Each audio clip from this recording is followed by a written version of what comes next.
चलिए आज एक बहुत ही दिलचस्प और थोड़ी रहस्यमयी सी चीज के बारे में बात करते हैं। वो अनकही सी समझ जो हम सब ने कभी ना कभी जरूर महसूस की है। कभी आपके साथ ऐसा हुआ है कि घर पर महफिल जमी है, सब लोग बातों में लगे हैं और अचानक से आपको एक फीलिंग आती है कि अब मेहमान उठने वाले हैं। उन्होंने कुछ कहा नहीं है, कोई इशारा भी नहीं किया, पर बस पता चल जाता है। ये लाइन तो बिल्कुल उस पल की तस्वीर खींच देती है ना? माहौल में एक हल्का सा बदलाव आता है, बातों की रफ्तार थोड़ी कम हो जाती है और बिना किसी के कुछ कहे हर कोई उस अनकहे संकेत को समझ जाता है। तो सवाल यही है कि ये जो एहसास है, ये एक छठी इंद्री, एक सिक्स्थ सेंस जैसा लगता है, पर क्या ये वाकई में कोई जादुई शक्ति है या फिर इसके पीछे हमारे दिमाग का कोई कमाल का विज्ञान काम कर रहा है? तो चलिए सबसे पहले बात करते हैं उन छोटे छोटे बाहरी इशारों की जिन्हें हमारा दिमाग एक सामाजिक जासूस की तरह चुपके से पकड़ लेता है। जैसे कि घड़ी पर एक उड़ती सी नजर। यह बहुत ही छोटा, लगभग ना दिखने वाला इशारा हो सकता है।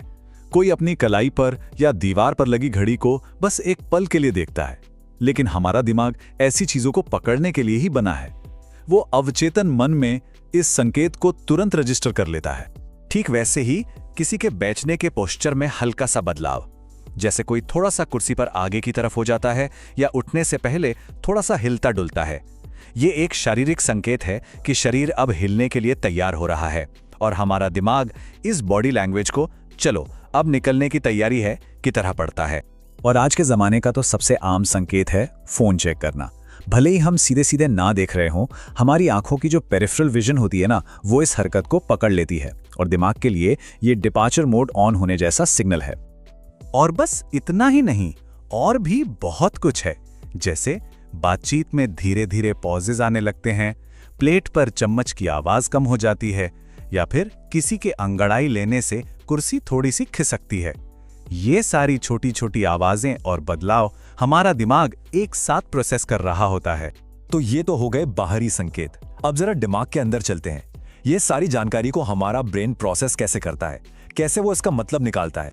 देखिए, सालों के अनुभव से हमारे दिमाग में सामाजिक मेलजोल की एक स्क्रिप्ट सी बन जाती है। खासकर हमारी संस्कृति में पहले नाश्ता और चाय आती है, फिर बातें अपने चरम पर पहुंचती हैं और फिर जब खाना पीना खत्म हो जाता है तो दिमाग को पता है कि अब स्क्रिप्ट का अगला हिस्सा शुरू होने वाला है, यानी जाने की तैयारी। ये एक पैटर्न है जिसे हमारा दिमाग पहचान लेता है। और यहीं पर एक बहुत ही कमाल की वैज्ञानिक बात सामने आती है, मिरर न्यूरॉन्स। ये हमारे दिमाग के खास सेल्स होते हैं। ये तब एक्टिव होते हैं जब हम कोई काम करते हैं और तब भी एक्टिव होते हैं जब हम किसी और को वही काम करते देखते हैं। तो जब कोई मेहमान उठने की तैयारी करता है, हमारा दिमाग उस एक्शन को मिरर करता है और इसी से वो फीलिंग आती है कि हाँ, अब ये उठने वाले हैं। तो जिसे हम अंतर्ज्ञान या इंट्यूशन कह रहे थे, वो असल में हमारे दिमाग का ही कमाल है। वो इन सभी संकेतों और पैटर्न को जोड़कर एक फीलिंग पैदा करता है। वो हमें ये महसूस कराता है कि आगे क्या होने वाला है। तो चलिए अब सारे टुकड़ों को एक साथ जोड़ते हैं और इस तथाकथित छठी इंद्रिय की पूरी तस्वीर को समझते हैं। तो ये पूरा सिस्टम काम कैसे करता है? देखिए, एक तरफ से दिमाग को मिलते हैं बाहरी संकेत, किसी की बॉडी लैंग्वेज, आवाज में बदलाव या नजरें, और दूसरी तरफ दिमाग के अंदर चल रही हैं उसकी अपनी प्रक्रियाएं। वो पुराने पैटर्न को याद करता है, हमारी कल्चर की स्क्रिप्ट को समझता है और मिरर न्यूरॉन्स अपना काम करते हैं। जब ये दोनों चीजें एक साथ मिलती हैं तब पैदा होता है वो एहसास। मतलब साफ है, ये कोई जादू टोना या अलौकिक शक्ति नहीं है।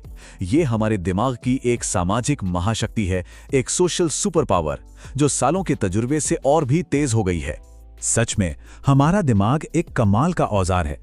ये सामाजिक रूप से वायर्ड है, यानी लोगों से जुड़ने के लिए बना है।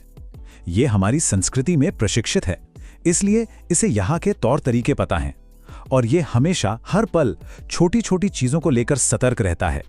जब ये तीनों चीजें मिल जाती हैं तो एक साधारण सी ऑब्जर्वेशन भी एक शक्तिशाली इंस्टिंक्ट जैसी लगती है। तो अब आखिर में एक सवाल सोच कर देखिए, ऐसी और कौन सी सहज प्रवृत्तियां या इंस्टिंक्ट्स हैं जो हमें लगती तो जादुई हैं, पर शायद वो भी हमारे दिमाग का ही पर्दे के पीछे किया गया कोई अविश्वसनीय काम हो।